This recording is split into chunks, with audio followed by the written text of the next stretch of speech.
කවදා හරි ඔයා එක්ක ඉන්න කෙනෙක් ඈනුමක් යවුවාම ඔයාටත් ඈනුමක් ගිහින් තියෙනවද? ඉස්කෝලේදී හරි ඔෆිස් එකේදී හරි එක යාළුවෙක් ඈනුමක් යවුවාම අනික් යාළුවෝ සෙට් එකටම පොලිමේ ඈනුම් ගිහින් තියනවද? උත්තරේ ඔව් නම් මේ වීඩියෝ එක ඉවර වෙනකම්ම බලන්න.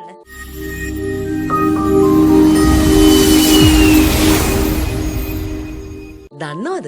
ඈනුම් යවන්න පුළුවන් කොඳු වැටපලක් තියෙන සත්තුන්ට විතරයි. බෝරින් වුණාම, මහන්සි වුණාම, දොයි මත වුණාම ඈනුම් යවන්නේ නැති කෙනෙක් නෑ. ඒකෙන් කරන්නේ පෙනහළු ඇතුළට යෝධ හුස්මක් අරගෙන පිට කරන එක.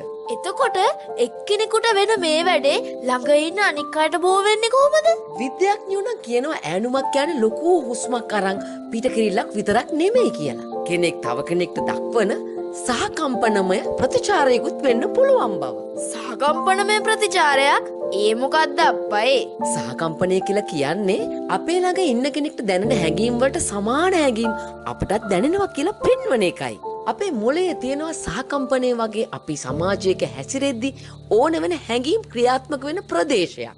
අන්න එතන තියෙනවා දර්පණ නියුරෝන කියලා සෛල වර්ගයක්. එයාලා වෙන කවුරු හරි කරන දෙයක් අපට දැනෙන්නේ කොහොමද කියලා අනුකරණය කරන්න අපේ ශරීරය පොළඹවනවා. කෙනෙක් ඈනුමක් යවනවා දැක්කහම මෙන්න මේ දර්පණ සෛල වැඩේට බහැලා අපටත් ඈනුමක් යවනවා. ඈනුම් බෝ වෙන්නේ මිනිස්සු අතර විතරද?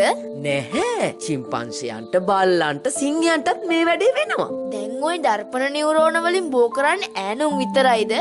නැහැ.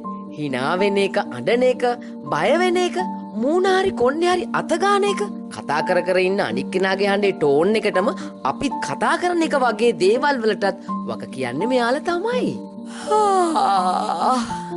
අදට එච්චරයි. කොහොමද වීඩියෝ එකේ ඈනුම් දැකලා ඔයාලටත් ඈනුම් ගියාද? ඈනුම් ගැන ඔයාලා දන්න දේවලුත් කොමෙන්ට් සෙක්ෂන් එකේ කියන්න. මේ වගේ අලුත් අපූරු තතු දැනගන්න හැමදාම දෝස් ඉස්කෝලේ පැත්තේ ඇවිත් යන්න.